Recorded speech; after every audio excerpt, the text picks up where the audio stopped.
പക്ഷേ ഞാൻ ആലോചിക്കും ഈ പൊന്നാര പെഡോഫൈൽസിനെ അംഗീകരിക്കാൻ അത്ര വലിയ അത്ഭുതമുള്ള കാര്യമൊന്നുമില്ല. എനിക്ക് ഈ സംഭവം അത്ര വലിയ അത്ഭുതമായിട്ടും തോന്നുന്നില്ല. കാരണം ചെറിയ പിഞ്ചു മക്കളോട് സെക്സും ജെൻഡറും ഡിഫറെന്റ് ആണെന്ന് പറഞ്ഞിട്ട് കൺഫ്യൂസ്ഡ് ആക്കി റോഡിൽ കുപ്പായം വെക്കണ മാതിരി എന്ത് ജെൻഡർ വേണമെങ്കിൽ ചൂസ് ചെയ്യാന്ന് ഓരോട് പറഞ്ഞ് തെറ്റിദ്ധരിപ്പിച്ചിട്ട് ഇഷ്ടമല്ല നിങ്ങൾക്ക് എന്താണോ തോന്നുന്നത് അതേ മരുന്ന് ചെയ്യാന്ന് പറഞ്ഞ് കൺഫ്യൂസ്ഡ് ആക്കിയ ആൾക്കാരാണ് ഇവര്.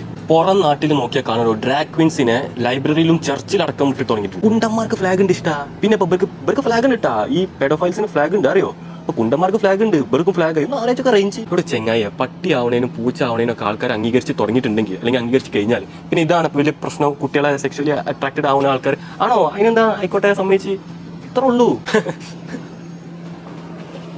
ഇപ്പോഴാണ് ഒരു രസം. ഇപ്പൊ നമ്മുടെ നാട്ടിലത്തെ ആൾക്കാർ വരും, മോനെ ഇതൊന്നും നിന്റെ വീട്ടിൽ നടക്കൂല, അത് എന്റെ നാട്ടിൽ നടക്കൂല, ഇത് നമ്മുടെ നാട്ടിൽ വരൂല എന്ന് പറയാം. ഇതൊക്കെ പുറത്തുനിന്ന്. ഇവിടെ ചെങ്ങായി ഒരു കാര്യം ചോദിക്കട്ടെ, ഒരു ആണിന് ആണാവാൻ പറ്റുന്നു, പെണ്ണിന് പെണ്ണാവാൻ പറ്റുന്നു, അല്ലെങ്കിൽ ഒരാൾക്ക് എന്തും ആവാൻ പറ്റുന്നു. ഈ ഒരു സംഭവം ഞങ്ങൾ ഒരു 10 കോട്ടെ ഒരു 5 കൊല്ലം മുമ്പ് പറഞ്ഞിട്ടുണ്ടെങ്കിൽ നിങ്ങൾ ഇപ്പൊ എന്നോട് ഈ പറഞ്ഞ കാര്യം തന്നെയല്ലേ പറയാ, അതൊന്നും ഇവിടെ നമ്മുടെ നാട്ടിലെത്തൂലെന്ന്. എന്നിട്ട് ഇപ്പൊ എന്താ ഇവിടെ നമ്മുടെ നാട്ടിൽ ഇപ്പൊ എന്തായി?